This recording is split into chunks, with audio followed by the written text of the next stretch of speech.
श्याम सुंदर श्री यमुने महारानी की जय।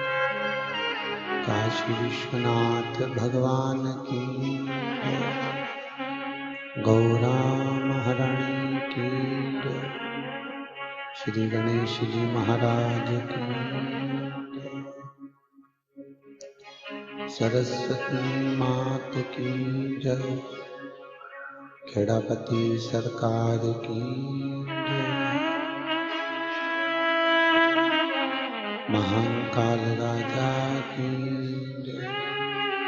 ओंकारेश्वर भगवान की जय। नर्मदे महारानी की जय। गंगा महारानी की जय।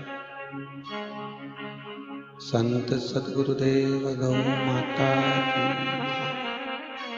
चिंता संतान हंतार यत्पदान्त श्रियनंतनीचार्यान् प्रणमामि मुहुं। यदुग्रतो जन्तुवा सर्वदुःखातिगो भवेत् समं सर्वदा वन्दे श्रीमद्वल्लभनन्दनम्। अज्ञानतिमिरागास्य ज्ञानजशलाकया चक्षुरुन्मीलितेन तस्मै श्रीगुरवे नमः।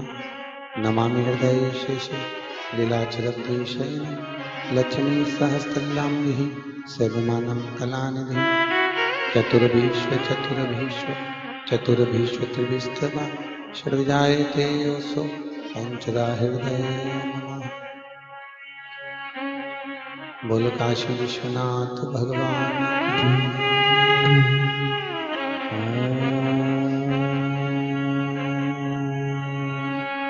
नमः शिवाय।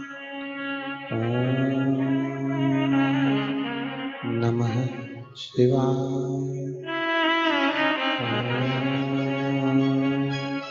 नमः शिवाय। ओम नमः शिवाय। ओम नमः शिवाय। ओम नमः शिवाय।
ओम नमः शिवाय।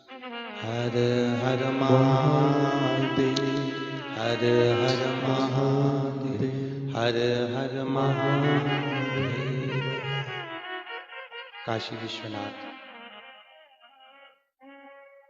भगवान शिव जिनकी पुनित पावन शिव महापुराण की कथा हरदोई नगर के इस पावन प्रांगण में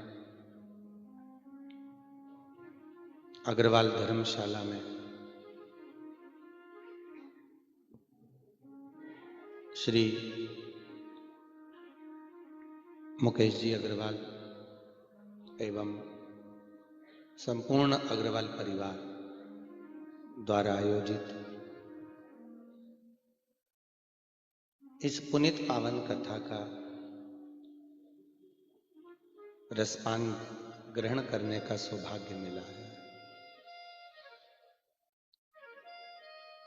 कहीं परमात्मा की करुणा कृपा और माता पिता का पुण्य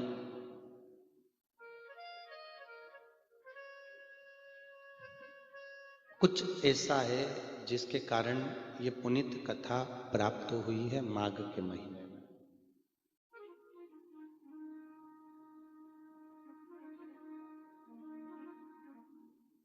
स्वयं भगवान भूत भावन भूतेश्वर भोलेनाथ स्वयं करुणा करने वाला, जिसका संपूर्ण जीवन संपूर्ण परिवार जग कल्याण के लिए ही निश्चित है।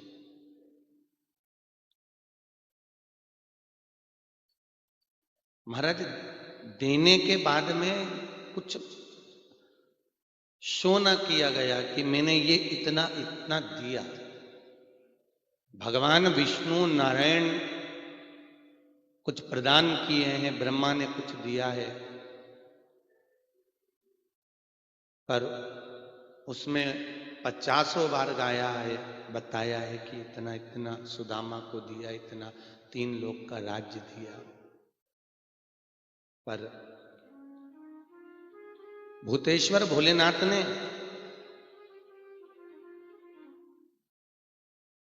पृथ्वी के अध्यात्म देव ने, महादेव ने जो दिया वो कभी किसी को मालूम ही नहीं पड़ा कि कब क्या दे दिया।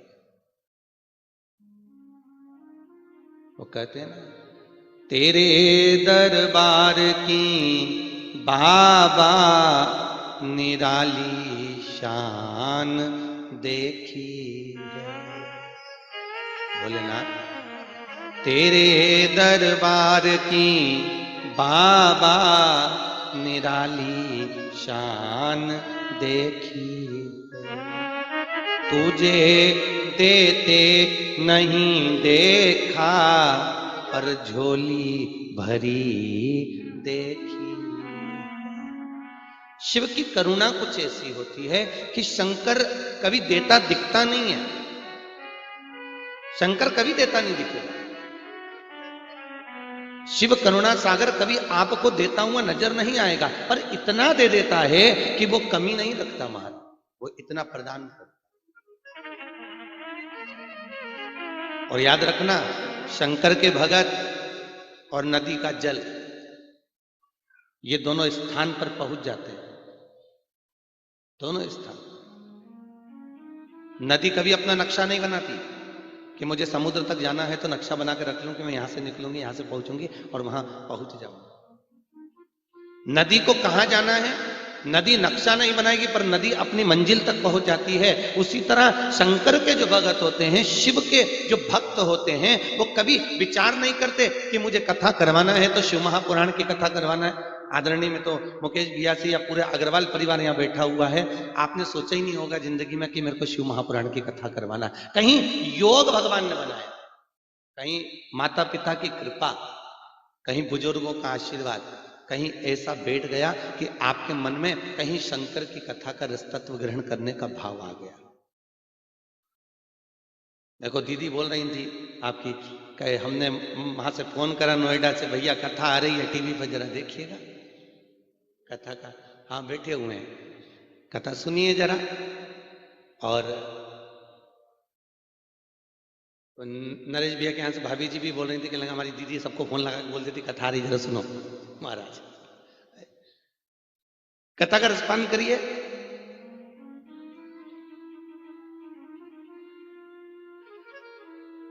ये घर की बहन बेटियां हैं,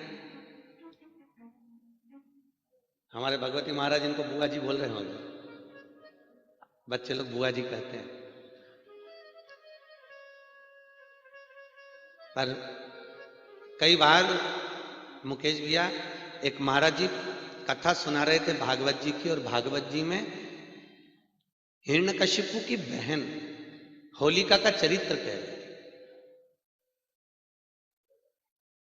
और उन्होंने होलिका को बड़ा विचित्र कहा। महाराज बहुत शब्दों से संबोधित किया उनको कि होलिका ऐसी थी वैसी थी, और ऐसा करा उसने वैसा करा, राक्षस कुल में जन्म ली।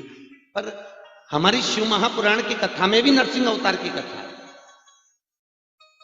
और शिव महापुराण की कथा में अगर सबसे सुंदर चरित्र किसी का कहा गया तो वो हिरण्यकशिपु की बहन का चरित्र कहा गया। महाराज जी भागवत में कह रहे थे कि होलिका ऐसी थी, होलिका वैसी थी, परंतु चरित्र पढ़े। हम तो आज भी दुनिया के लोगों को कहते हैं कि उनको आज तक नहीं मालूम कि हिरण्यकशिपु की बहन का नाम था क्या। कथा तो कहते पर नाम क्या है? जिसने प्रहलाद को गोदी में रखा था उसका नाम क्या है?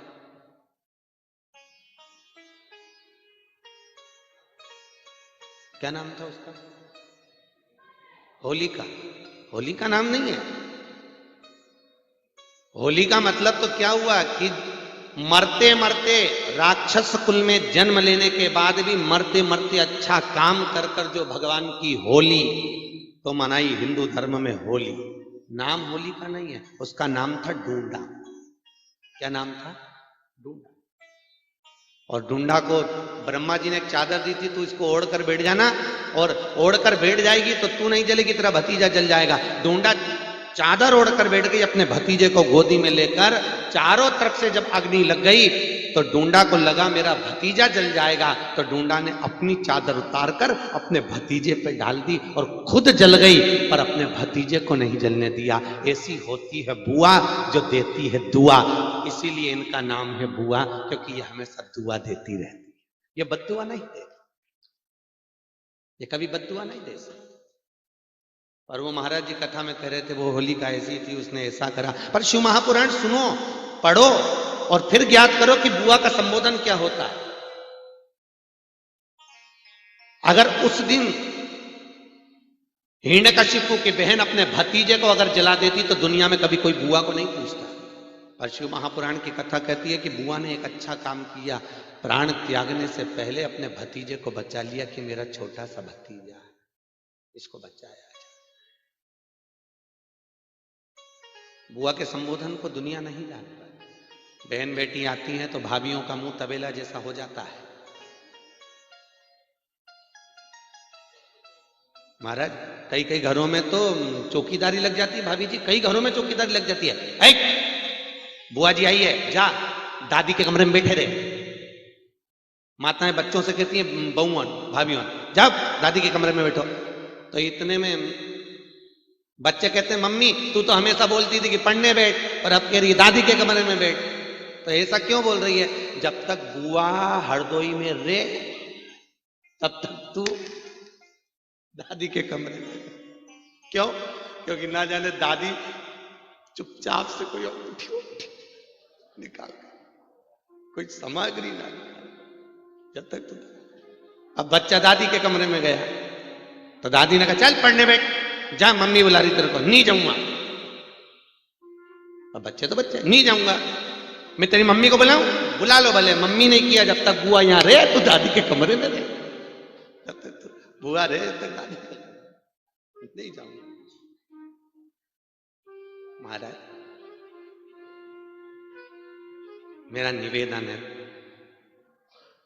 ए हरदोई की जीजियों भाइयों, मेरा निवेदन है आपसे, जब तक बहन बेटी मायके कब तक आती है? जब तक माँ बाप जिंदा रहते हैं। और जब तक माँ बाप हैं तब तक बेटियां मायके आती हैं। माँ बाप चले जाते हैं, बहन बेटियां खुद आना बंद कर देती हैं, क्योंकि उनकी संपूर्ण दौलत एक बेटी की होती है तो उसका बाप होता है। बेटी की दौलत ही उसका बाप। बेटी के संपूर्ण दौलत उसका पिता। आ रही हैं बेटियां लेने के लिए नहीं आती, याद रखना, बेटियां देने के लिए आती। वो देने, लेना मूल नहीं है उनका, उनका देना मूल है। और भाई भतीजे तो कितना देते हैं, एक साड़ी दे दिया, दो एक सामान दे दिया, पर जब बहनें आती हैं, नंदे आती हैं तो बहुत कुछ लेकर आती हैं महाराज, बहुत कुछ, कोई सहजता नहीं। भागवत जी सुनिए आप लोगों ने? अरे बोलो तो, सुनिए सबने? हाँ, हरदोई में तो घनी भागवत रामायण हो गए।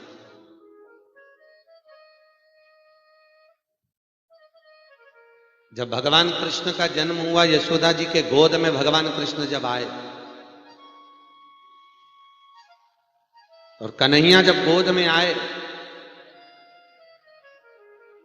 तो यशोदा जी रो रही थी, नैनों में जल भरा हुआ था। यशोदा रो रही, तो यशोदा जी को रोते हुए उनकी ननंद सुनंदा जी ने देख लिया, और सुनंदा जी ने देखकर पूछा, क्या बात है भाभी, आप रो क्यों रही हो? तुम्हारे रोने का कारण क्या है? किस लिए नैनों में जल भरा हुआ है भाभी आपके?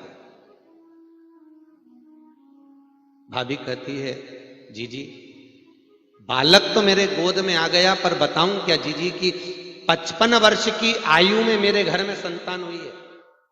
यशोदा जी 55 साल की थी, नंद बाबा की उम्र 60 साल की थी जब औलाद हुई। दशरथ बाबा की उम्र 60 साल की थी जब राम जी हुए थे। कदर्म ऋषि की उम्र 60 साल की थी जब कपिल देव महाराज हुए थे। आंत्री ऋषि की उम्र 60 साल की थी जब दत्तात्रेय भगवान हुए थे। 60 वर्ष की उम्र में दशरथ जी के घर में राम आए, 60 वर्ष की उम्र में नंद बाबा के घर में कृष्ण आए, 60 वर्ष की उम्र में कदर्म ऋषि के यहाँ कपिल देव आए, 60 वर्ष की उम्र में आंत्र ऋषि के यहाँ पर दत्तात्रेय आए। हमारा भी शास्त्र कहता है जब 60 वर्ष की आयु आती है तो गवर्नमेंट भी रिटायर कर देती है कि अब घर जाओ, थोड़ा भगवान का भजन करो, क्योंकि अभी तक तुमने जो कमाया वो परिवार वालों के लिए कमाया, अब थोड़ा सा भगवान का भजन कर कर इस जीवात्मा के लिए कमाई कर लीजिए। 60 55 वर्ष की है। और महाराज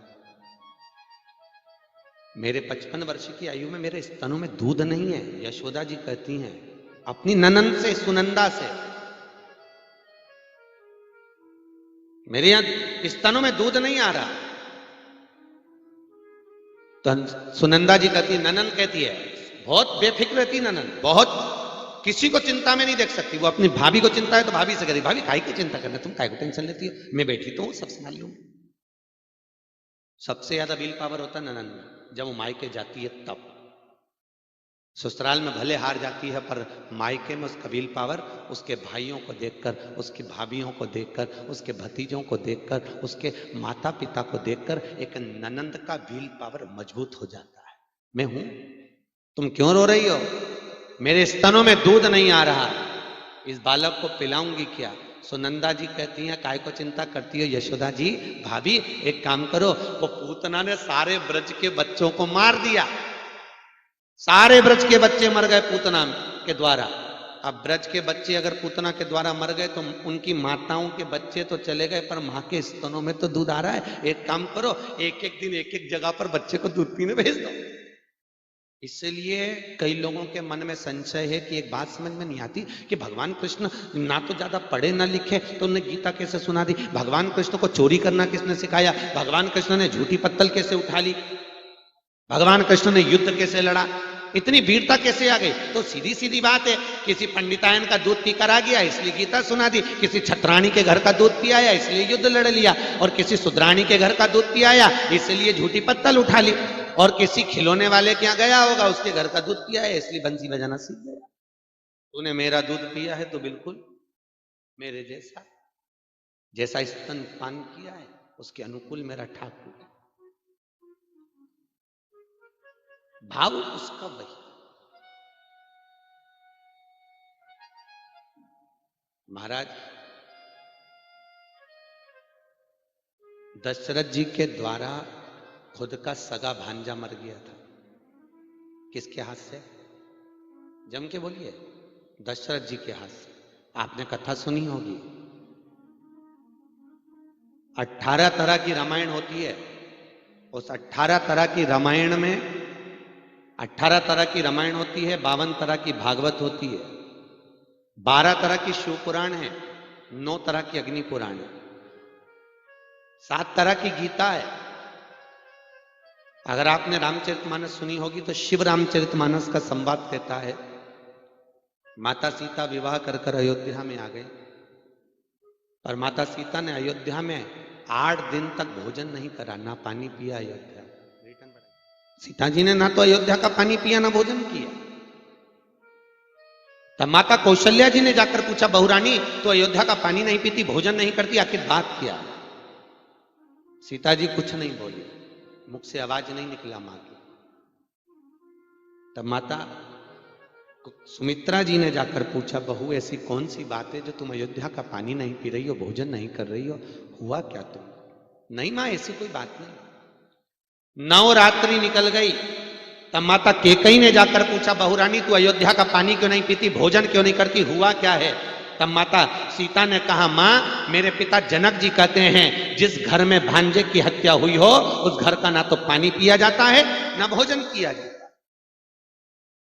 और मेरा ससुरा अपने भांजे का हत्यारा है। पूरी अग्नि में, अग्नि की तरह बात पूरी अयोध्या में फैल गई। दशरथ जी के कानों में भी शब्द पहुंच गया। केकई ने अपने कानों को हाथों से बंद कर लिया, बहु वाणी को विराम दे, कैसे शब्द बोल रही है? जिस ससुर ने तेरे कभी चींटी नहीं मारी और तू करी भांजे की हत्या कर दी। और ये बात जब दशरथ जी के पास पहुंची तब दशरथ जी को ज्ञान हुआ कि मेरी बहू झूठ नहीं बोल रही, सही बोल रही। कि जा पहुंचा सरयू तीर, भरन को नीर, विपत्ति का मारा, जल भरने गया बेचारा। और श्रवण पानी को आया था, वो जल में तुम भी डुबोया था। अरे धोखे से मारा बाण कलेजा फाड़ा, जल भरने गया बेचारा।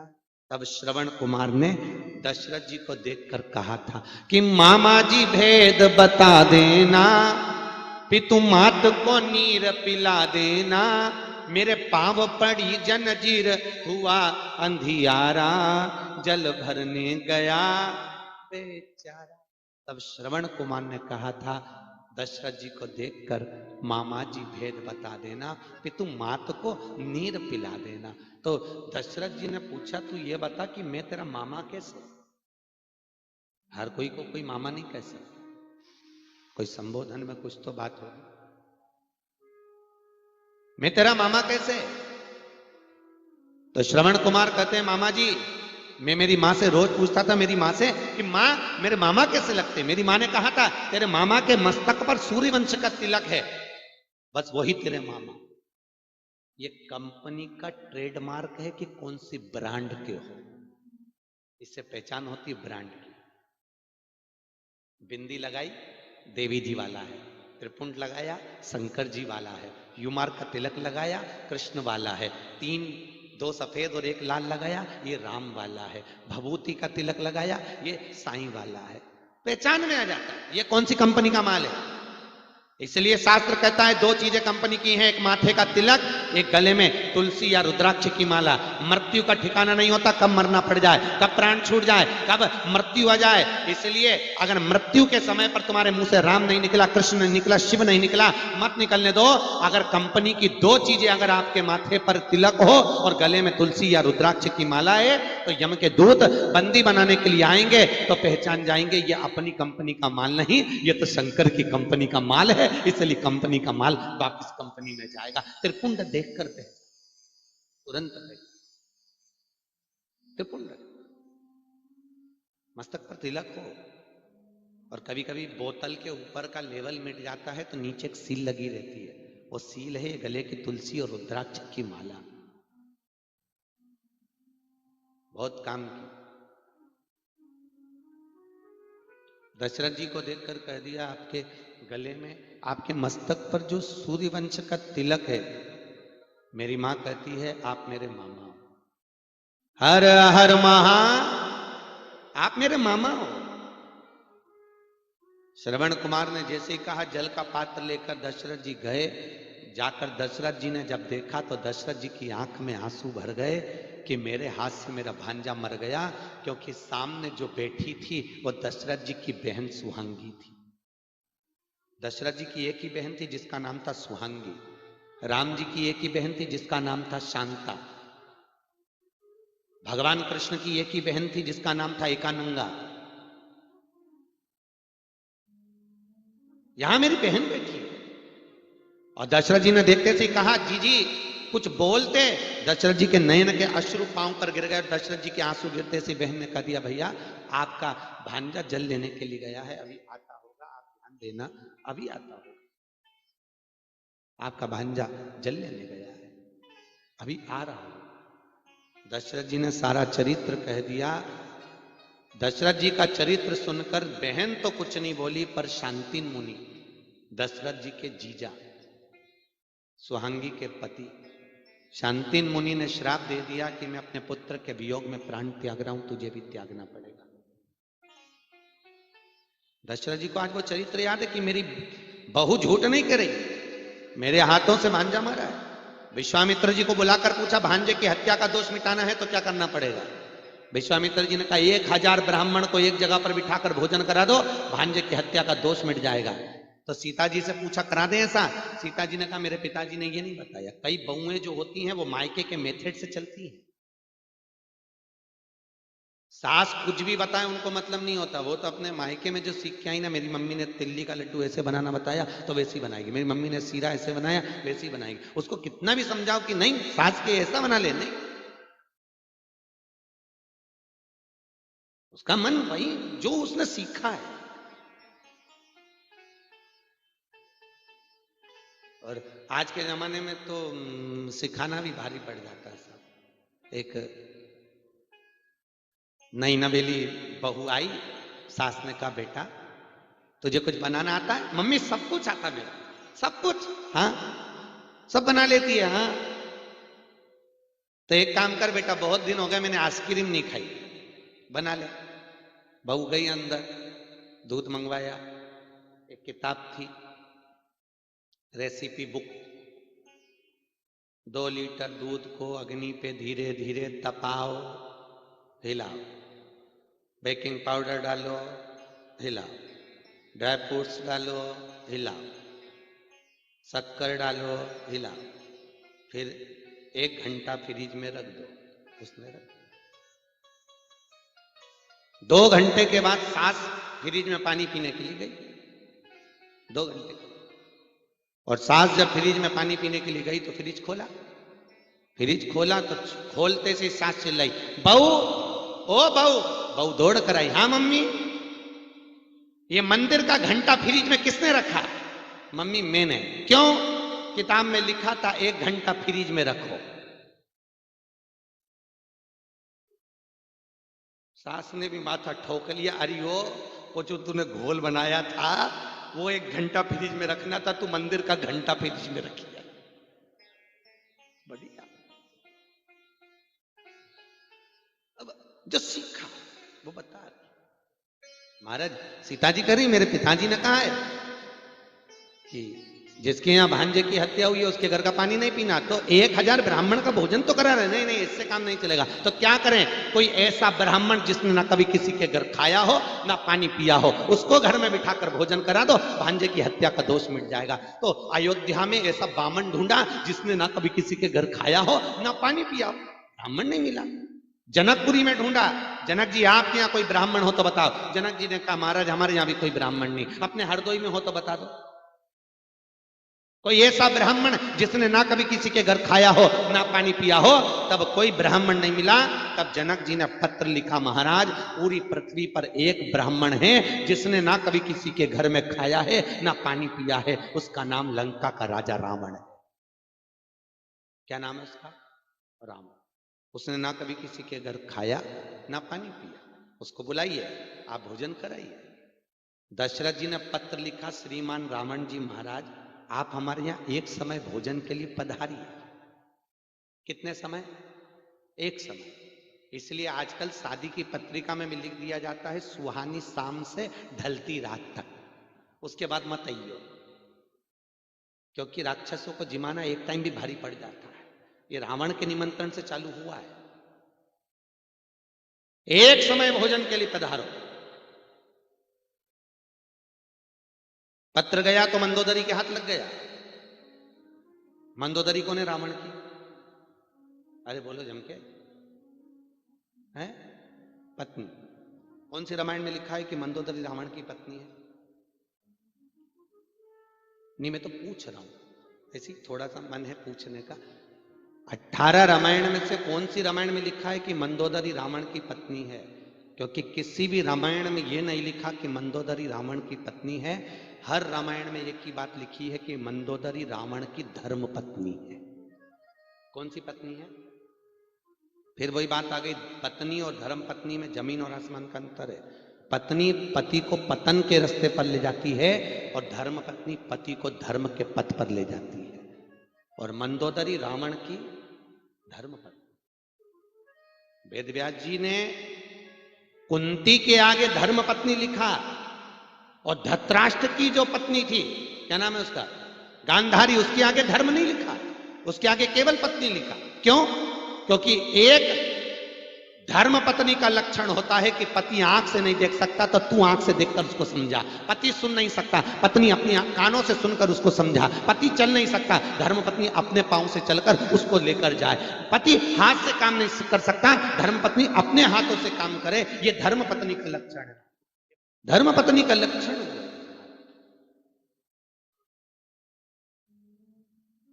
गांधारी केवल पत्नी थी, पति आंख से अंधा था तो उसने भी आंखों पर क्या बांध ली थी? पट्टी। ऐसा होता है क्या? अरे बोलो तो मालूम पड़े, पति हॉस्पिटल में पड़ा हो और उसको बॉटल चढ़ रही और पत्नी जाके डॉक्टर साहब से कह दे एक मेरे को भी चढ़ा दे। अगर गांधारी के पद चिन्हों पर कहीं चले लोग भाग तो यही समझे कि उसने आंख पर पट्टी बांध ली, पति अंधा था। नहीं, तुलसी बाबा ने, वाल्मीकि बाबा ने एक ही बात लिखी है कि मंदोदरी रावण की धर्म पत्नी। और कितना धर्म पत्नी भाया मंदोदरी ने, वो देखिए। मंदोदरी ने जो धर्म पत्नी भाया वो देखिए। और मंदोदरी रावण के पास जाकर कहती है, स्वामी आप ब्राह्मण कुल में जन्मे पर आपने कभी ब्राह्मण कर्म नहीं किया। रावण कहता है ब्राह्मण कर्म किसको कहते हैं? मंदोदरी कहती है किसी जजमान के यहां भोजन करने जाओ दक्षिणा लेकर। रावण कहता है मेरे जैसे दशानंद को, 10 ग्रीवा को भोजन कौन कराए? 10 ग्रीवा को, दशानंद को भोजन कौन कराए? मंदोदरी कहती है ऐसा नहीं है कि कोई भोजन कराने वाला नहीं है। अयोध्या के राजा दशरथ जी आपको भोजन करने बुला रहे हैं, जाओगे? जाइए, जाओ आप, ठीक है। रावण मंदोदरी के कहने पर मस्तक के मुकुट को जमीन पर रखकर रावण गया, जमीन पर। और दशरथ जी के दरवाजे पर जब रावण पहुंचा, जब दरवाजे पर रावण पहुंचा है दशरथ, जाकर कहिए ब्राह्मण आया है, जाओ। दशरथ जी दौड़ कर आए और आकर दरवाजे पर रावण के चरण को पखारा। किसने पखारा है? दशरथ जी। राम जी छत पे खड़े थे। छत पे खड़े होकर राम जी महाराज ने देखा आज मेरे पिता रावण के चरण को पखार रहे हैं। बेटे ने देखा कि आज पिता चरण को पखार रहे हैं तो एक ना एक दिन मैं भी रावण के चरण को जरूर पखारूं। और यही सीखने को मिलता है। एक माता पिता ने अपने बच्चे से कहा शाम को गुरुजी आएंगे प्रणाम करना हो, शाम को गुरुजी आए तो प्रणाम करना। बच्चे ने कहा ठीक है प्रणाम करेंगे। और शाम को गुरुजी आए, पिताजी ने कहा चल प्रणाम कर, कि नहीं करना। अरे गुरुजी हैं अपने, प्रणाम कर, नहीं करना। पिताजी ने 2 धर के दिया, गुरुजी को प्रणाम नहीं करना, नहीं करना। बच्चा रोने लगा। इतने में माँ आई। माँ ने कहा बेटा अपने गुरुजी प्रणाम कर, नहीं करना। माँ ने भी 2-4 धड़के दिए। इतने में गुरुजी बोले काय को मार रहे हो, ये प्रणाम नहीं कर रहा। तो गुरुजी बोले नहीं कर रहा तो मत करने दो, कम से कम तुम दोनों तो करो, तुम दोनों।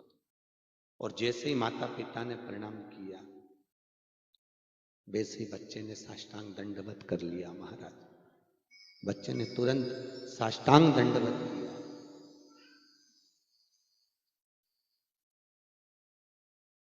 हम सुधरेंगे, गायत्री परिवार वाले कहते हैं हम सुधरेंगे, जम के बोलो, युग सुधरेगा, हम बदलेंगे। युग बदलेगा। कब बदलोगे? मैं पूछ रहा हूं, मैं तो कब बदलेंगे? कब? 2 चीजें बहुत जल्दी बदली। पहले घूंघट यहां तक था,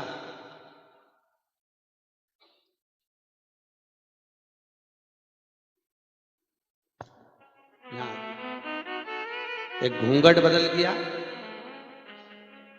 दूसरा मेहंदी बदल गई, यहां थी।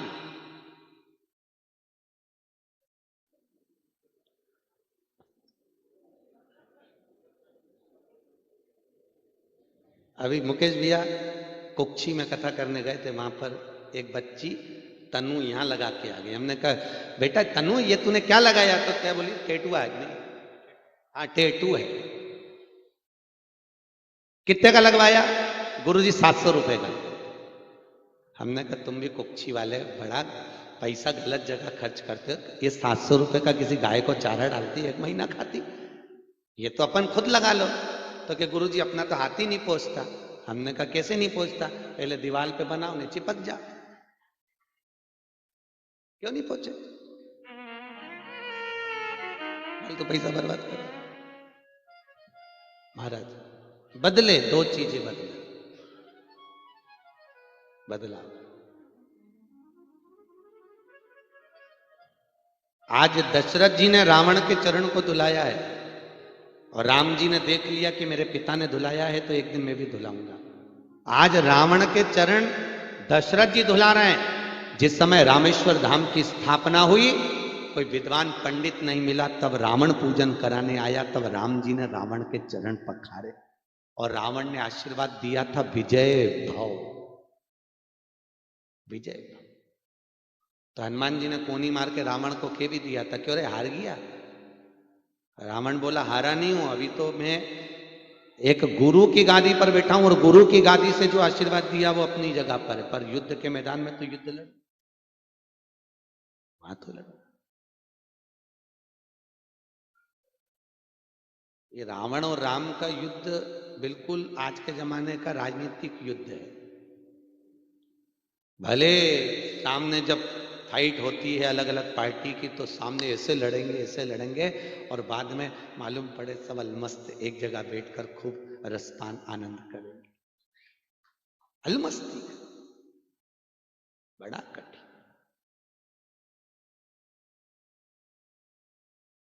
कोई किसी का पांव खींचे, कोई किसी का हाथ खींचे, कोई किसी के कपड़े खींचे, बड़ी हमसे ज्यादा तो आप लोगों को मालूम होगा महाराज, है बड़ा। अच्छा, बड़ी बहुत सोचनीय बात है। एक हाथी जब आता है, छोटे गांव में जब हाथी आता है ना तो लोग कहते हैं हाथी आया है, प्रणाम करिए। बुजुर्ग भी, बूढ़े भी लोग भी हाथ जोड़ लेते हैं, महाराज गणपति जी की जय हो। छोटे छोटे बच्चे से कहते गणेश जी हाथ जोड़ो, सब हाथ जोड़ के खड़े रहते हैं। पूरे गांव के लोग हाथी का सम्मान करते हैं, पर गांव में कुछ कुत्ते ऐसे होते हैं वो दिन भर भौंकते हैं। हाथी अलमस्त है, पर कुत्ते सब हाथ जोड़ रहे हैं। पर आज तक मुझको तो समझ में नहीं आया, आपको मालूम हो तो जरूर बताना कि आखिर ये कुत्ता और हाथी की दुश्मनी क्या है। भगवान जाने, वो तो कुत्ता हिंदी नहीं जानता, अगर हिंदी जानता तो मैं उससे पूछता जरूर कि भाई कुत्ता तू बता तेरी हाथी से तकलीफ क्या है। पर अगर कुत्ता हिंदी बोलता तो यही बोलता मुझे हाथी से दिक्कत नहीं है, दिक्कत उनसे है जो हाथ जोड़कर इसका सम्मान कर रहे हैं। दिक्कत कि इसको इतनी इज्जत क्यों मिल रही है और मुझे क्यों नहीं मिल रही। बस हाथी से तकलीफ नहीं है, इसकी पूंछ क्यों हो रही है, इसकी परख क्यों हो रही है, इसका सम्मान क्यों हो रहा है। और दुनिया में जिसका सम्मान होता है, कुत्ते उसी के पीछे पड़ते हैं साहब, उसी के पीछे भोगते हैं, बस वही पीछे पकड़ ले, बस वहां कि इसका सम्मान कैसे हो, इसका आदर कैसे हो, इसका सत्कार कैसे। पर हाथी हाथी है, उसे कुत्ते से कोई फर्क नहीं पड़ता, तू भोगता है। अच्छा, कुत्तों की एक आदत भी रहती है, वो आगे नहीं भोगते, हाथी के हमेशा पीछे ही भोगते, आगे भोगे तो बात दूसरी।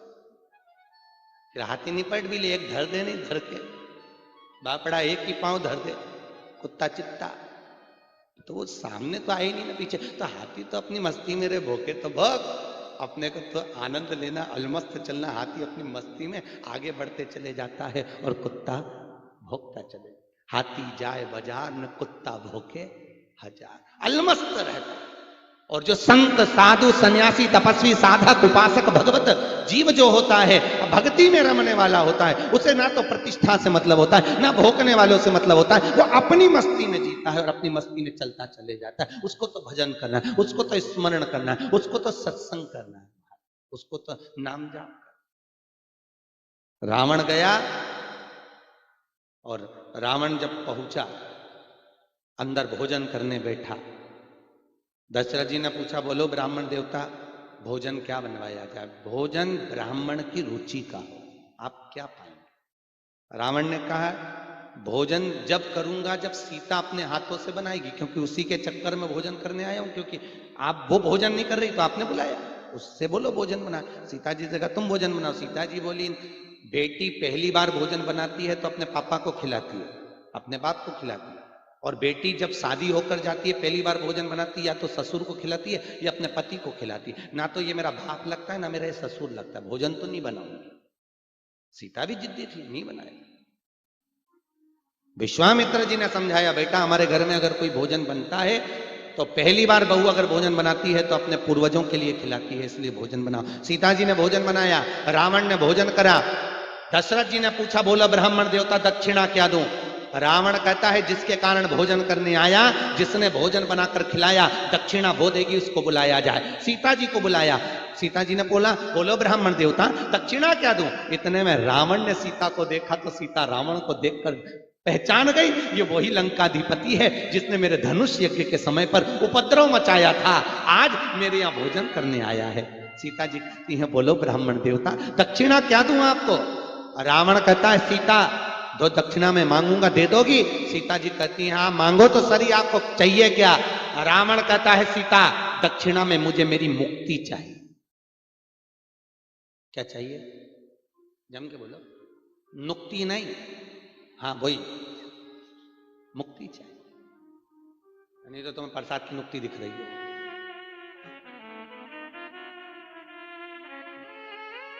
दक्षिणा में हमारी मुक्ति चाहिए, भारत मुक्ति।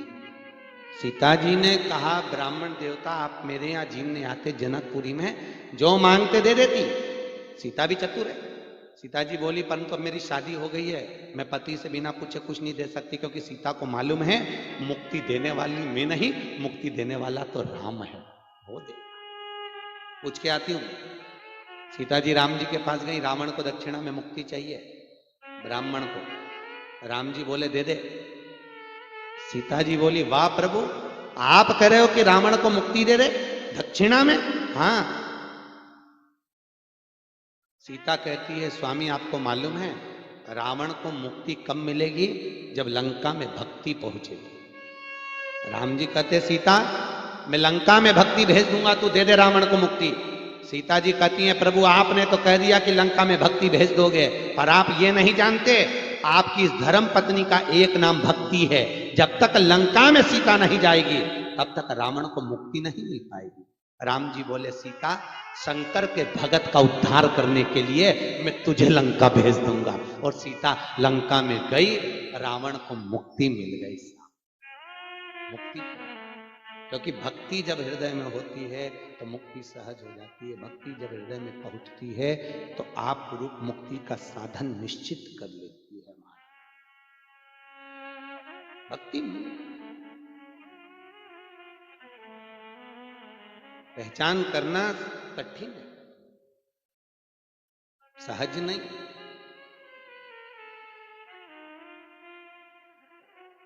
बस इतना जरूर है कि रावण ने अपनी जिंदगी में अपने कुल में कुछ ऐसा संस्कार नहीं दे पाया जिसके कारण रावण का कुल श्रेष्ठतम होता। श्रेष्ठ जिस गांव में पानी की कमी होती है वहां की फसल बिगड़ जाती है, और जिस घर में संस्कारों की कमी होती है वहां की नस्ल बिगड़ जाती है। नस्ल को संवारने के लिए संस्कारों की जरूरत पड़ती है, फसल को संवारने के लिए पानी की जरूरत पड़ती है। आप संस्कार अगर दे रहे हैं, बच्चों को श्रेष्ठतम संस्कार प्रदान कर रहे हैं, बच्चों को झुकना सिखा रहे हैं, बच्चों को आदर करना सिखा रहे हैं, तो बच्चों में उसका क्रम आएगा, जरूर आएगा। महाराज पहले के जमाने में लड़कियां सोचती थी सास कैसी मिलेगी। अरे बोलो तो सही है कि गलत है? पहले के जमाने में लड़कियां सोचती थी सास कैसी मिलेगी। आज के जमाने में सासों को सोचना पड़ता है चंद्र घंटा कैसी आएगी। आज के जमाने में सास सोचती है, पहले नहीं सोचती थी सासों। क्यों? क्योंकि सासों के दो दो चार चार लड़के होते थे। अगर एक बहू बेकार आ गई तो दूसरी अच्छी आएगी, दूसरी बेकार आई तीसरी आएगी। आज के जमाने में लिए दिए एक, तो सासों को आधी चिंता तो रात की नींद नहीं आए बेचारियों उनको कि कैसे आएगी, और बहू अच्छी आ जाए तो जिंदगी सार्थक हो जाए। नहीं तो वो बात है ना, याद करो पहले बच्चों को डराते थे, छोटे छोटे बच्चों को कि बहू आया, बच्चा डर जाता था। आज के जमाने में सासों को डराना हो तो कह दो बहू आई, बेचारी खाती खाती रह जाए, कहां से आ गई, अभी तो गई थी, अभी गई थी। बड़ा ध्यान रखना। एक नई नवेली बहू आई, सास ने कहा जब बेटा वो दही रखा बिलो ले, और वो दही बिलोने के लिए बैठी। अब दही बिलोने बैठी तो मक्खन आ गया। अब दही बिलोते बिलोते उसमें मक्खन आ जाता है। चिल्ला के दौड़ी, मम्मी सासू जी सासू जी। मम्मी दौड़ के आई, हाँ बेटा क्या बात है? सासू जी माखन आ गया।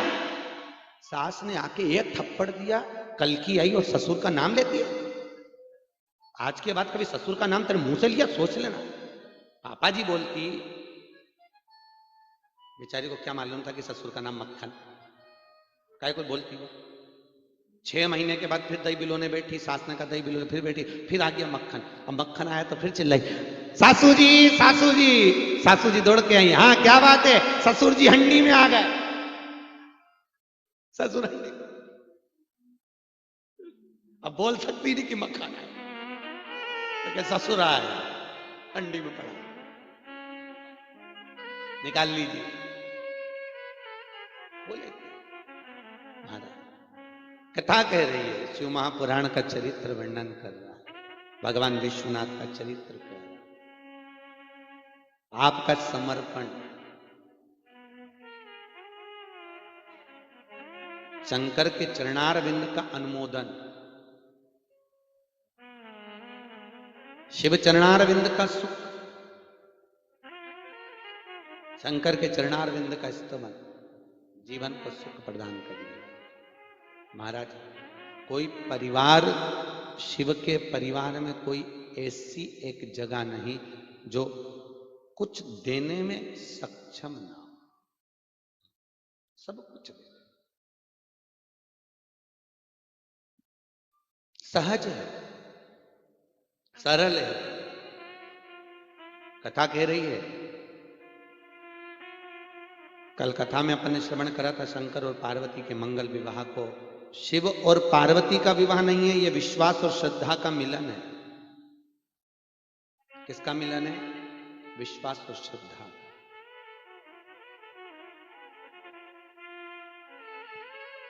विश्वास सबसे प्रखर। एक तरफ सुनार की दुकान, एक तरफ लोहार की दुकान। सुनार सोने को अग्नि में तपा रहा है, लोहार लोहे को अग्नि में तपा रहा है। सुनार सोने में अग्नि को तपाकर कूट रहा है, लोहार लोहे को अग्नि में तपाकर कूट रहा है।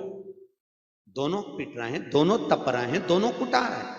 पर सोने ने मन में सोचा कि मुझे भी अग्नि में तपाया गया, लोहे को भी अग्नि में तपाया गया, मुझे भी कूटा गया, लोहे को भी कूटा गया। पर यह समझ में नहीं आता कि मैं कुटने पर आवाज नहीं करता, पर लोहा कुटने पर आवाज क्यों करता है। कभी आप सुनार की दुकान में जाकर देखना, आवाज नहीं आएगी सोने को कूटने की, पर लोहार की दुकान के सामने से भी निकल कर जाओगे तो आवाज आ जाएगी। विचार आया, आखिर ये लोहा इतना आवाज क्यों करता है। तब लोहे का टुकड़ा उचक्कर सुनार की दुकान में गया तो सोने ने लोहे से पूछा, भाई लोहा, एक बात समझ में नहीं आती कि मैं भी धातु तू भी धातु, मैं पीला तू काला, मुझे भी अग्नि में तपाया तुझे भी तपाया, मुझे भी कूटा तुझे भी कूटा, पर मैं आवाज नहीं करता, तू इतनी आवाज क्यों करता है। तब लोहे ने कहा, भाई सोने, बात इतनी सी है कि सोने तुझे जो कूट रहा है वो लोहे का हथौड़ा है और मुझे जो कूट रहा है वो लोहे का हथौड़ा है। बस अंतर इतना है कि अपना जब अपने को चोट देता है तो बद्दुआएं तो निकल ही जाती हैं, आहें तो निकल ही जाती है, आवाज तो निकल ही जाती है। दूसरा चोट देगा तो सहन कर लोगे, पर अपना होकर अगर चोट देगा तो सहन नहीं कर पाओगे। बहुत कठिन है सहन। अपना अगर चोट दे बहुत कठिन। रावण इतनी जल्दी टूटता नहीं, पर अपनों ने चोट दे दी रावण। कौन ने दी थी? विभीषण। दूसरा गाली देगा ना तो चल जाता है, दूसरा अपशब्द कहे ना तो चल जाता है, पर अपना कोई अपशब्द कह दे, जिससे आशा लगा कर बैठे हो, जिससे इच्छा लगा कर बैठे हो, जिससे आपने इतनी आशाएं जोड़ी हैं, और वो अगर कहीं चोट दे तो सहन कैसे सहन। शंकर विश्वास है, और विश्वास बहुत प्रखर होना चाहिए, बहुत प्रखर। एक होती है बहू, एक होती है सास, दोनों के मन में विश्वास होता है, पर सबसे ज्यादा विश्वास किसके मन में होता है?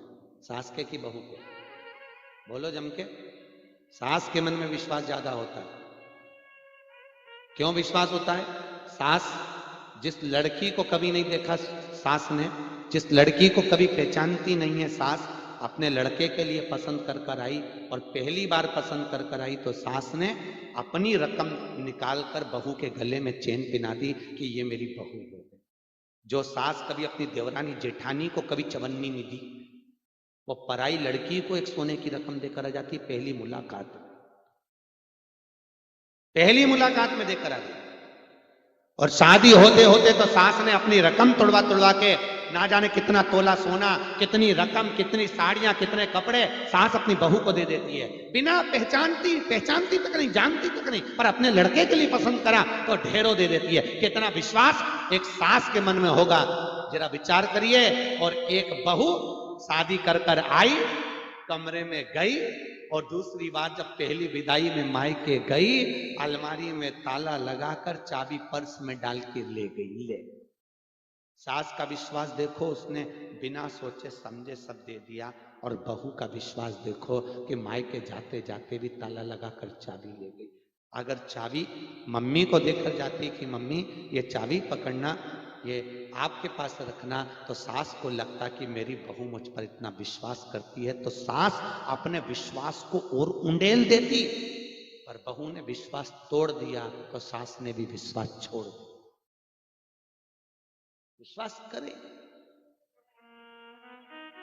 प्रखर विश्वास, और वो विश्वास की मूलता हो।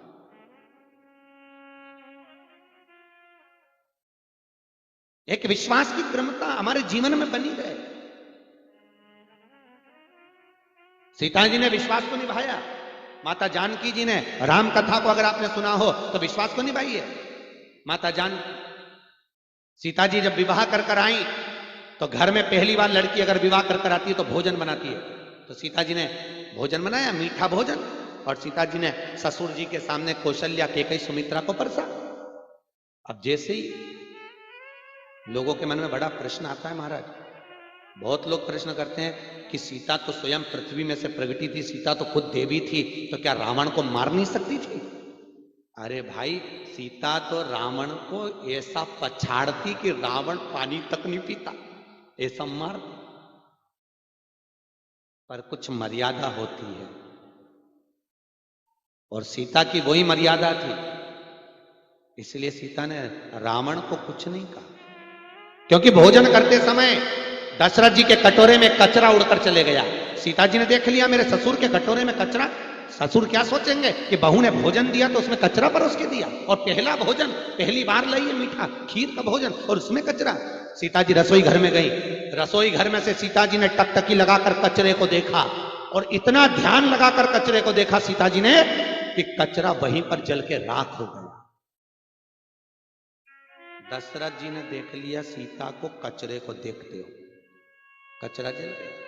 दशरथ जी ने खीर खाई, सीता के पास में जाकर कहा, जानकी बहू सुन तो सही सीता, मुझे तुझसे कुछ मांगना है। सीता जी बोली, ससुर जी आप मुझसे मांग रहे हो? आज पहली बार भोजन खिलाया है तो मुझे आपसे मांगना चाहिए, आप मुझसे मांग रहे हो, क्या मांगना है? दशरथ जी कहते हैं, सीता पहले राम की सौगंध खा कि तुझसे जो मांगूंगा तुझे देना पड़ेगा। सीता जी ने कहा, प्रभु पिताजी मैं सौगंध खाकर कहती हूं, आप मांगिए, आपको क्या चाहिए?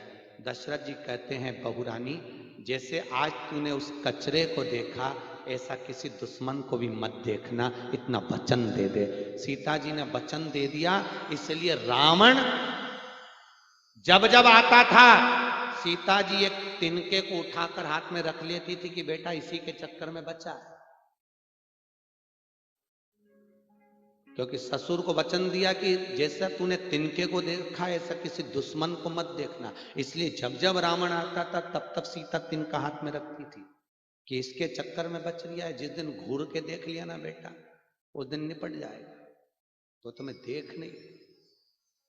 वचन जो दिया है, विश्वास की पूर्णता में जो वचन दिया गया है उस विश्वास की पूर्णता को निभाया गया है। विश्वास की पूर्णता और भरोसा हो, शंकर और पार्वती, विश्वास और श्रद्धा, इन दोनों का मिलन है। विश्वास और श्रद्धा का मिलन। किनके घर में माता पार्वती का जन्म हुआ? कोई सहज नहीं है। माता पार्वती की मां मीनावती सहज नहीं। 4 नवरात्रे होते हैं बहनों। कितने नवरात्रे होते हैं? 4। श्राद्ध भी 4 होते हैं। 4 नवरात्रे 4 श्राद्ध। पितृलोक में जहां पितर निवास करते हैं उस पितृलोक के भी 4 दरवाजे होते हैं। 4 दरवाजे। श्राद्ध कितने दिन के होते हैं? 16 दिन। 16 दिन के क्यों होते हैं? क्योंकि आप सबको मालूम होगा कि राजा कर्ण जब प्राणों को त्यागा तब भगवान ने उस पर कृपा करी थी। राजा कर्ण मरते समय भगवान कृष्ण ने देखा इस कर्ण ने पूरी जिंदगी सोने का दान करा, पूरी जिंदगी सोना ही सोना दान करा। कर्ण ने कभी अन्न का दान नहीं करा, तो भगवान को चिंता लग गई कि ये कर्ण मेरा दर्शन करा, ऊपर जाएगा तो इसको अन्न कहां से मिलेगा, करूं क्या मैं कर्ण के लिए।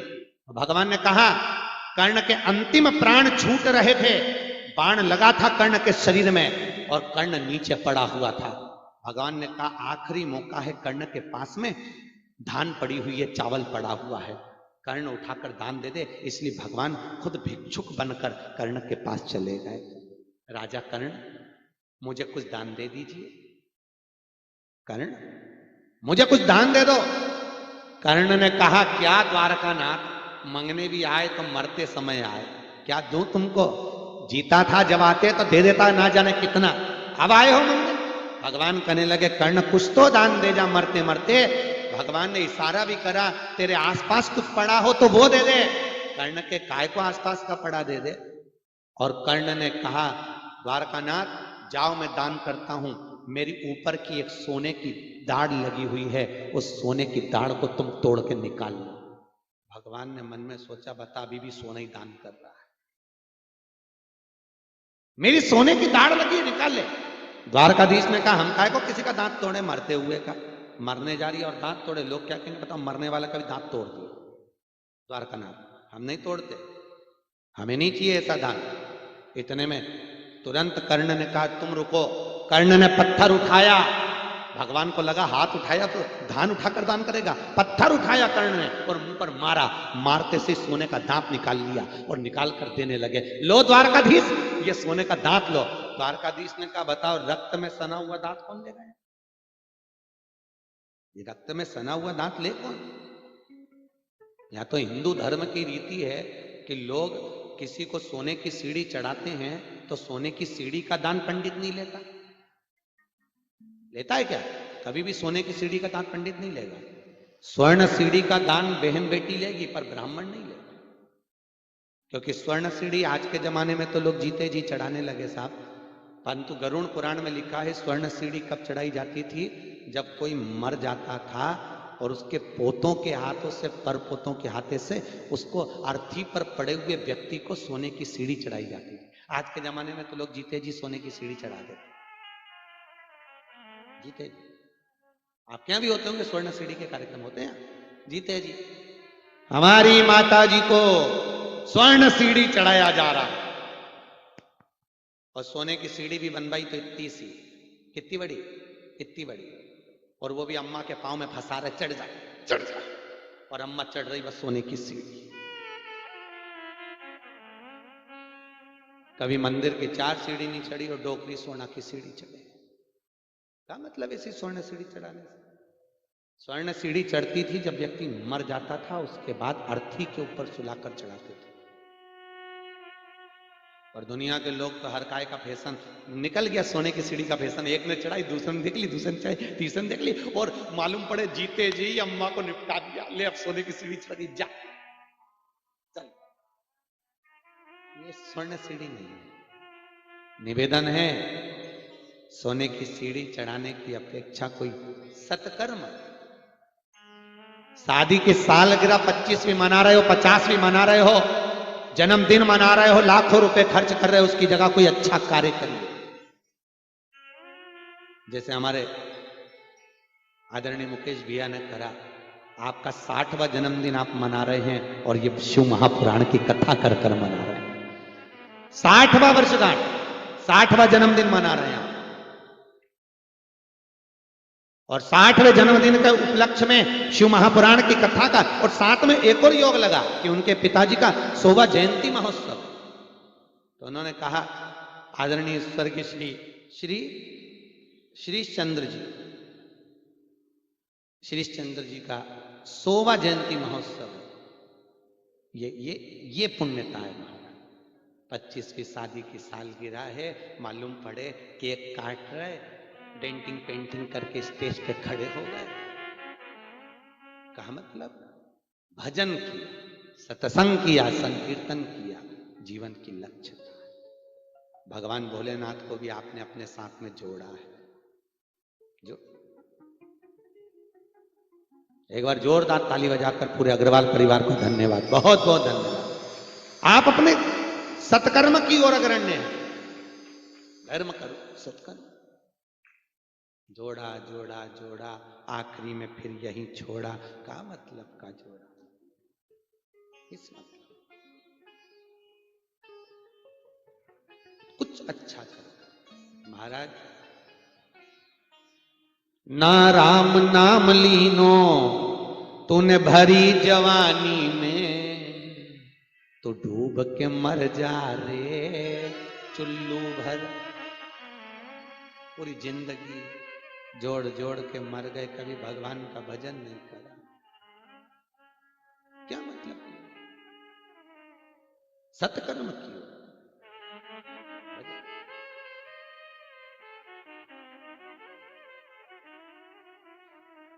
उस परमात्मा को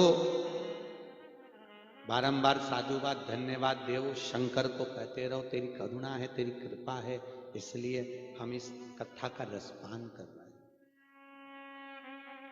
तूने कृपा करी है।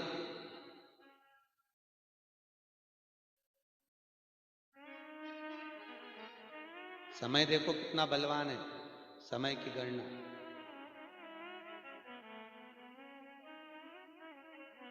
ठंड से कुछ सीख लो। काय से? ठंड से। क्या सीख लो? ठंड से ये सीखने को मिलता है कि अच्छा अच्छा अकड़ने वाला भी सुकड़ जाता है। ठंड सीख देती हमारी जिंदगी में, आकर सीख देकर जा रही है कि अभिमत्ता में अकड़ोगे तो एक दिन सुकड़ना तो पड़ेगा ही। इसलिए अपने जीवन को भगवत भजन की ओर लेकर अलमस्त होकर जियो। और शंकर का जो उपासक होता है ना महाराज, वो बड़ा अलमस्ती होता है, बड़ा अलमस्त। हमारे पंडित लोग सुबह सुबह अभिषेक कराने जाते हैं ना, मुकेश भैया आपके यहाँ, ये बाद में आके बताते हैं, कहे भैया वो मुकेश भैया तो घना हंसा है महाराज जी को, न जाने कहाँ के बात बोल देते और हम लोग हंसते रहते। कहीं उनकी बुआ जी न जाने कहाँ की बात बोल देती बहन की आके, कहीं उनकी भाभियाँ बोल। तो महाराज ऐसा अग्रवाल परिवार भी हमने कहने लगे इतनी जगह अभिषेक कराए, पर ऐसा परिवार नहीं देखा कि हंस हंस के लोटपोट होके अभिषेक कराए। तो ये प्रभु की कृपा है, ये आपके परिवार में अगर भगवान कृपा करा है, करुणा करा है, तो ये उसकी कृपा है। नहीं तो कई लोगों को हमने अभिषेक में बैठा हुआ देखा, मुसद्दी लाल जैसा।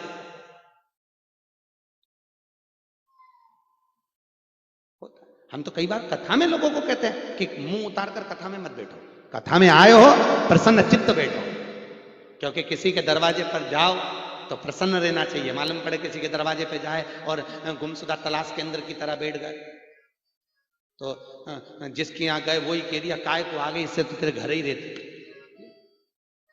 कथा में भी जाओ तो अलमस्त बैठो, प्रसन्न चित्त आनंद में, भगवान को भी लगे कि मेरे दरवाजे पर आया और प्रसन्न होकर आया। जिंदगी में कितना भी दुख हो, कितनी भी तकलीफ हो, निवेदन है शंकर की चौखट पर शिव के दरवाजे पर जाना तो प्रसन्न होकर जाना। तो शंकर भी कहेगा इतना दुख होने के बाद भी इतना प्रसन्न आया है, जा ऐसे ही प्रसन्न बने रहे, ऐसी खुशियों में रहे। और मालूम पड़े रो रो के जाओगे तो भगवान भी कहेगा आ गई, तो भगवान भी मंदिर छोड़ के भग जाएगा, क्योंकि जिंदगी भर इसका तो रोने का ही काम है, रोती भगवान भी। प्रसन्न रहिए, अलमस्त, पूरी जिंदगी में आनंद में रहो, अलमस्त रहिए। अपने जीवन की सार्थकता को प्रेममय बना।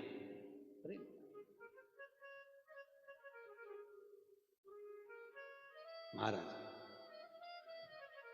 माता पार्वती की माता मैनावती पितृलोक के 4 दरवाजे हैं। कर्ण की कथा कहती है सोने का दांत कर्ण दे रहा है, भगवान कहते हैं नहीं, ये रक्त का सना हुआ नहीं लूंगा। तो कर्ण ने पत्थर उठाकर ऊपर फेंक दिया। राजा कर्ण ने जैसे पत्थर फेंका, ऊपर से जल वृष्टि होने लगी, सोने का दांत धुल गया, भगवान को दे दिया। भगवान ने मन में सोचा रे राजा कर्ण, तुझे मौका मिला था अन्नदान करने का तो नहीं कर पाया।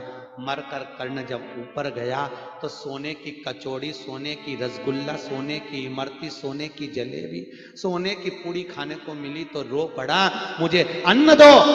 तो धर्मराज कहते हैं तूने अन्न का दान किया ही नहीं तो मिले कहां से तुझे? अन्न दान करता तो मिलता। आखिरी में रोता हुआ बोला मुझे कुछ मौका दे दो। द्वारकाधीश ने नीचे से इशारा करा, देव मौका इसको, तो इसका शव जल जाएगा महाराज। अंतिम संस्कार हो गया तो द्वारकाधीश बोले मैं अंतिम संस्कार नहीं होने दूंगा जब तक ये अन्न का दान नहीं करे। कर्ण की मां माता कुंती को जाकर कह दिया तेरा बेटा मरा पड़ा है, जल्दी जा। कुंती गई, शव के पास जाकर रोने लगी। 16 रात्रि तक माता कुंती कर्ण के शव के पास रोई है, 16 रात्रि तक। और 16 दिन कर्ण नीचे आकर जीव का रूप धारण कर कर खूब अन्न का दान करा। इतना भोजन कराया कि किसी ब्राह्मण के माथे पर तिलक नहीं लगाया, किसी ब्राह्मण के मस्तक पर। इसलिए आज भी 16 श्राद्ध में ब्राह्मण को जिमाते हैं तो सिर पे तिलक नहीं लगाते, आज भी नियम।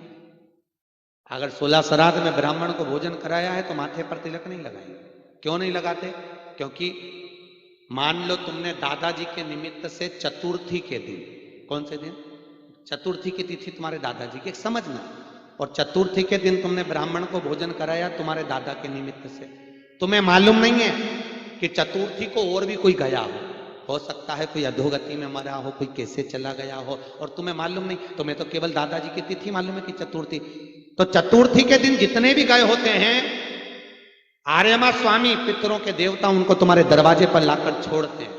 और तुमने केवल एक ब्राह्मण को भोजन कराया और दादाजी के निमित्त से जिमाकर तिलक लगाकर भेज दिया, तो बाकी के जो पितर तुम्हारे दरवाजे पर खड़े रहते हैं वो भूखे की भूखे चले जाते हैं। तो उनको वहां जाकर दूसरे पितरों की राल चाटना पड़ती है। वो राल चाटते हैं तो बद्दुआ देते हैं, जिससे घर में पितृदोष लगता है। तो क्या करना चाहिए? अगर तिलक लगाया तो केवल दादाजी के निमित्त से जीमा, और अगर तिलक नहीं लगाया तो उस तिथि के दिन जितने भी तुम्हारे दरवाजे पर पितर आए होंगे सबको भाग मिल जाता है और वो सब तर जाते हैं। इसीलिए हमारे यहाँ 16 श्राद्ध में भोजन कराकर ब्राह्मण को तिलक नहीं लगाया। तिलक लगाएंगे तो एक के जीवने का फल मिलेगा, और तिलक नहीं लगाएंगे तो 1000 ब्राह्मण के जीवने का फल श्राद्ध पक्ष में मिलता है। तिलक नहीं दिया महाराज। अब कर्ण ने एक भी ब्राह्मण को तिलक नहीं लगाया। 16 दिन तक कर्ण की मां माता कुंती रोती रही, 16 दिन। तब जाकर माता कुंती ने अपने पुत्र युधिष्ठिर से अंतिम संस्कार करवाया। युधिष्ठिर ने श्राप दिया, मां कोई नारी अपने उदर में बात नहीं छुपाएगी, तुमने अपने भाई के, मेरे भाई की हत्या भाई के हाथ करवाई। तब 16 दिन कर्ण के थे, इसलिए 16 श्राद्ध माननी हुई महाराज। 16 श्राद्ध, 16 दिन अन्न के दान के रहते हैं। खूब दान, खूब पुण्य करो, खूब सत्कर्म। शास्त्र कह रहा है भगवान विश्वनाथ, भगवान भोलेनाथ पार्वती जी के माता मेना, धन्या और कला के पितरों की 3 लड़कियां। कितनी लड़कियां हैं? 3। मेना, धन्या और कला पितृलोक में रहती थी, पितरों के साथ में। एक बार सनकादि ऋषि तप कर रहे थे, ये तीनों निकल कर गई तो इनके लहंगे जो थे वो सनकादि ऋषि से टकरा गए। सनकादि ऋषि को 1 बार लगा, 2 बार लगा, 3 बार पांव लग गया। श्राप दे दिया सनकादि ऋषियों ने, तुम पितरों की कन्या होकर तुमने हमारा अपमान करा है, हम तुम्हें श्राप देते हैं कि तुम्हें भूमंडल पर, पृथ्वी पर जन्म लेना पड़ेगा। तीनों चरणों में पड़ गई, हमें क्षमा कर दो। तब सनकादि ऋषि ने कहा, तुम तीनों की गोद में 3 देवियां खेलेंगी। मेना की गोद में पार्वती खेली, धन्या सुनैना बनी जिनकी गोद में सीता जी खेली, कला कीर्ति बनी जिनकी गोद में राधा जी खेली। 3 देवी, ये तीनों मौसी मौसी की लड़कियां, राधा, पार्वती और सीता, बहन बहन की लड़की। तीनों मैनावती के गर्भ से माता पार्वती का प्रागट्य हुआ। माता पार्वती जन्मी है आज, और बड़े किस्मत वाले हैं हिमालय राज महाराज। खूब नगाड़े बजवाए हैं, खूब ढोलक पेटियां बजवाई। आज मेरे घर में बेटी का जन्म हुआ, बजाइए, खूब नगाड़े बजाइए, खूब बेटी का जन्म हुआ है आज। ढोलक बजवाई, पेटियां बजवाई, नगाड़े बजवाए, बेटी जन्मी। और वो माता पार्वती के भाग्य को देव ऋषि नारद ने जो बखाना है, मैनावती ने कह दिया मैं बेटी ही नहीं दिया। और पार्वती जी भगवान शंकर की पूजा में तत्पर हो गई, शिव की पूजा।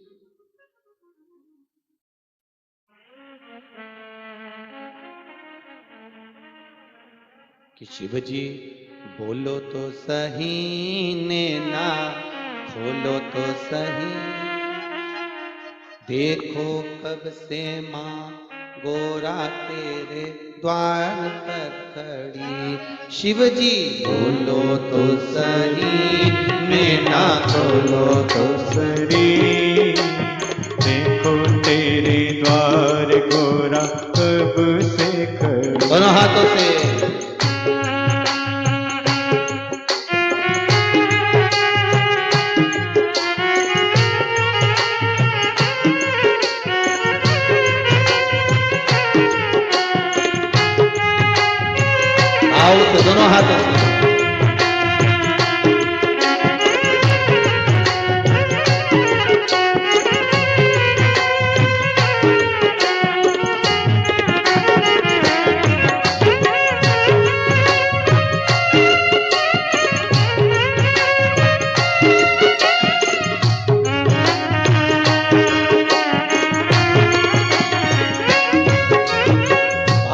दोनों हाथों से ताली से बजे जय हो।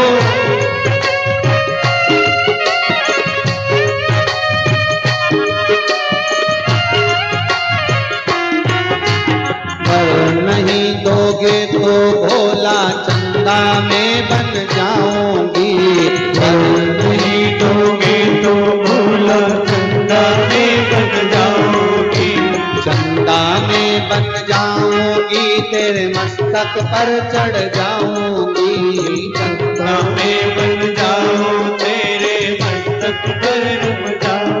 भोला बोलो तो सही में ना खोलो तो सरी तेरे द्वारे गोरा मैया कब से खड़ी।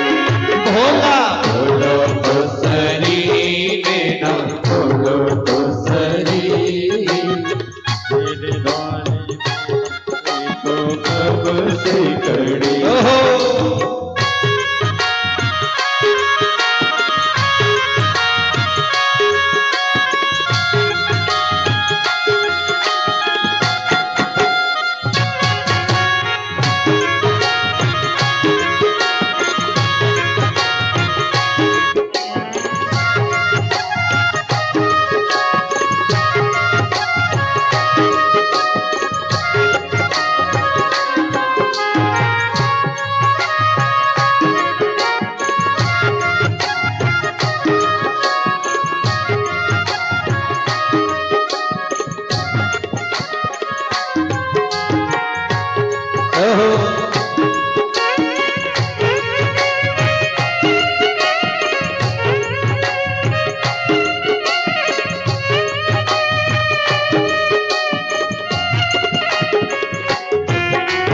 पर नहीं दोगे तो भोला गंगा में बन जाऊंगी।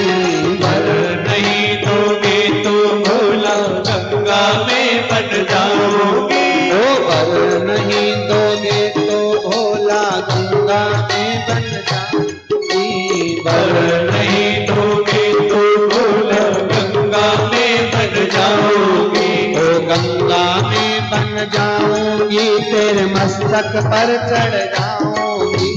गंगा में बन जाओ, तेरे मस्तक पर चढ़ जाओ।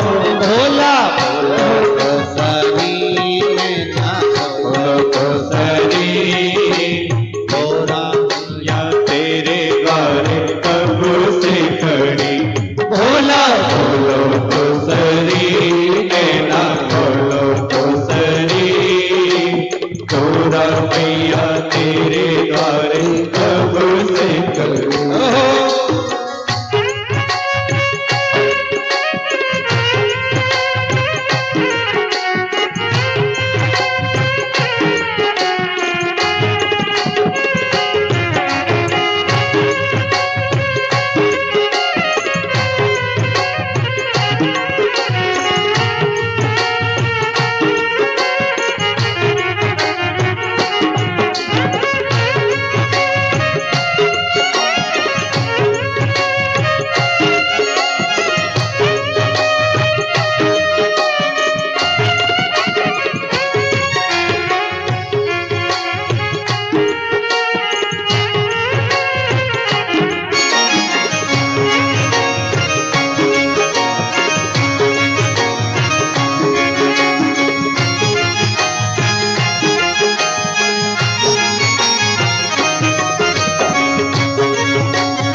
हर हर महादेव। काशी विश्वनाथ भगवान शिव, पार्वती मैया ने भगवान शंकर की आराधना करी है, शिव की स्तुति करी, शंकर के चरणारविंद का नित्य स्तवन किया। भगवान शंकर के शिवलिंग का निर्माण करना, बालू रेत का शिवलिंग बनाकर प्रतिदिन पूजन करना, घोर तप किया, घोर साधना करी, घोर। एक बात याद रखिए, घर के अंदर कोई भी मूर्ति एक अंगुष्ठ से बड़ी नहीं होना चाहिए। कितनी? ये जो भाग है अपने हाथ का, ये एक अंगुष्ठ से बड़ी नहीं है महाराज। तो घर में कोई भी मूर्ति आपके हो, पर वो एक अंगुष्ठ से बड़ी ना। और ध्यान दें, चाहे राम जी की हो, ठाकुर जी की हो, कृष्ण की हो, गोपाला की हो, शिव की हो, किसी भी मूर्ति को अंगुष्ठ की आकृति से बड़ी ना। इतनी बड़ी आकृति आपके घर में, इतनी बड़ी मूर्ति शोभा दे सकती। जितनी बड़ी मूर्ति हमारे घर में हम बिठा देते हैं, मूर्ति को उतनी ही पूजन की जरूरत और आटोयाम भोजन की जरूरत हो जाती है। कितनी बार भोजन चाहिए उसको? 8 बार। इस आकृति से बड़ी मूर्ति अगर आपके घर में विराजमान है तो उसको 8 बार भोजन का भोग लगाना पड़ेगा, अष्टयाम। और एक बात याद रखिए, कभी भी कोई भी मूर्ति घर में पोली नहीं होना चाहिए। कैसी नहीं हो? पोली।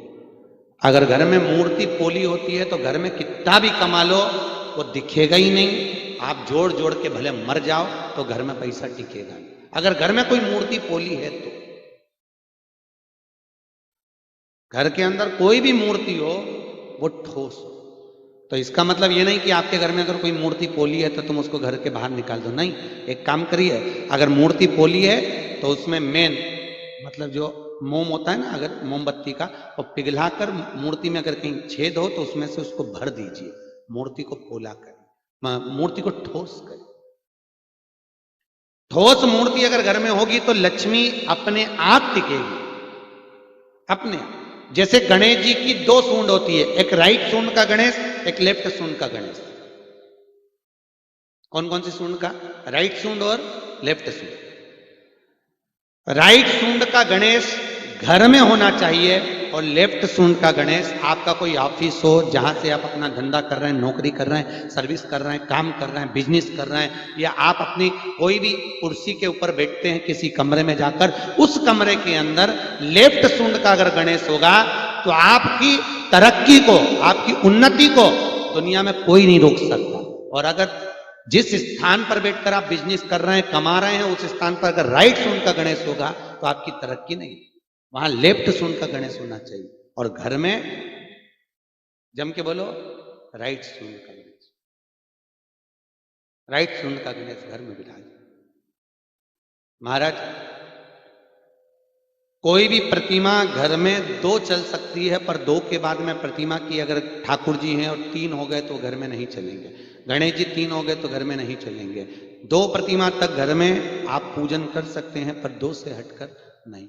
और ध्यान देना, केवल एक नर्मदेश्वर महादेव ऐसे होते हैं, नर्मदा जी के जल में से निकला हुआ शिवलिंग एक ऐसा होता है जिसको कुछ भी चढ़ा दो तो आप खा सकते हैं, पा सकते हैं। पर नर्मदेश्वर महादेव के अलावा अगर शंकर को कोई वस्तु चढ़ी है तो उसका भोग सांसारिक मनुष्य को नहीं करना चाहिए। उसका भोग सांसारिक मनुष्य ना करे। हमारे हिंदू धर्म के शास्त्र तो कहते हैं, अगर शंकर जी का यदि आपने अभिषेक किया है, शंकर का यदि आप अभिषेक कर रहे हैं, दूध दही शहद चढ़ा रहे हैं, तो वो भी अगर पंचामृत के रूप में प्राप्त हो रहा है तो उसको भी नहीं पीना। नर्मदेश्वर महादेव का हो तो पी सकते हो। नर्मदा जी के जल में से अगर शंकर जी निकले हैं तो उसमें से पी सकते हो।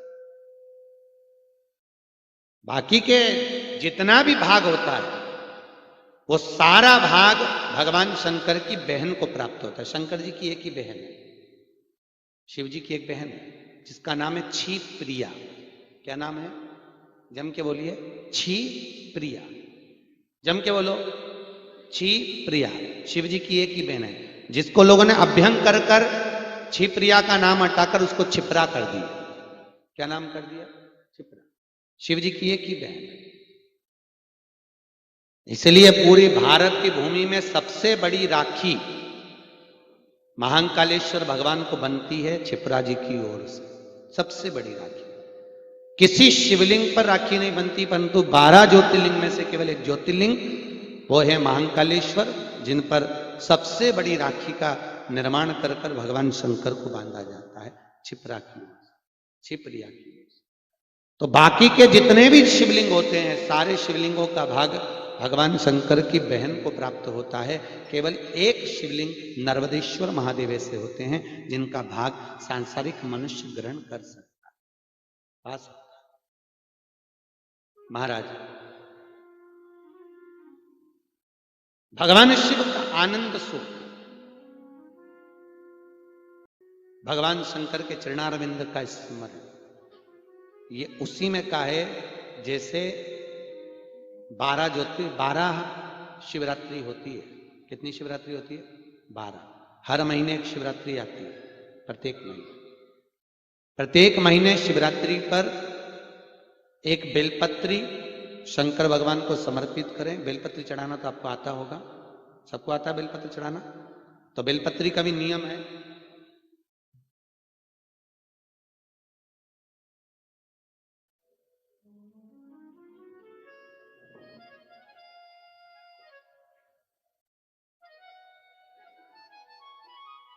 ये शिवलिंग है, ये बेलपत्र है। बेलपत्र चढ़ाते समय ध्यान दें कि बेलपत्र जब भी चढ़ाई जाती है तो बेलपत्र की डंडी आप जहां बैठे हो उसके ठीक विपरीत दिशा पर होना चाहिए। कहां होना चाहिए? जम के बोलिए। बेलपत्री की डंडी आप जहां बैठे हो उसके ठीक विपरीत दिशा पर हो बेलपत्र चढ़ाकर जाने के बाद में एक बेलपत्र शंकर के ऊपर से उठा लीजिए और उस बेलपत्र को नंदी के पास रखते हुए अपने मन की कामना नंदी के कानों में कहकर बेलपत्र समर्पित कर कर जाइए। आपके मन की कामना नंदीश्वर पूरी कर देंगे।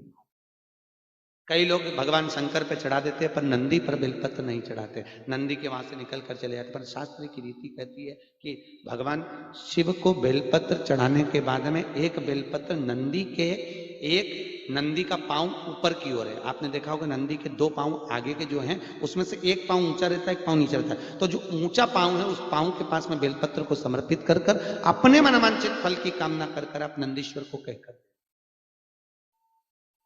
और ध्यान दें, अगर किसी व्यक्ति के नयनों में तकलीफ है, नेत्र विकार, नयनों से चश्मे की मात्रा बढ़ती जा रही है, नंबर बढ़ता जा रहा है, नंबर चढ़ता जा रहा है, बच्चों को भी चश्मा लग रहा है। चश्मे को उतारने का सबसे सुंदर तरीका नयनों को मारा।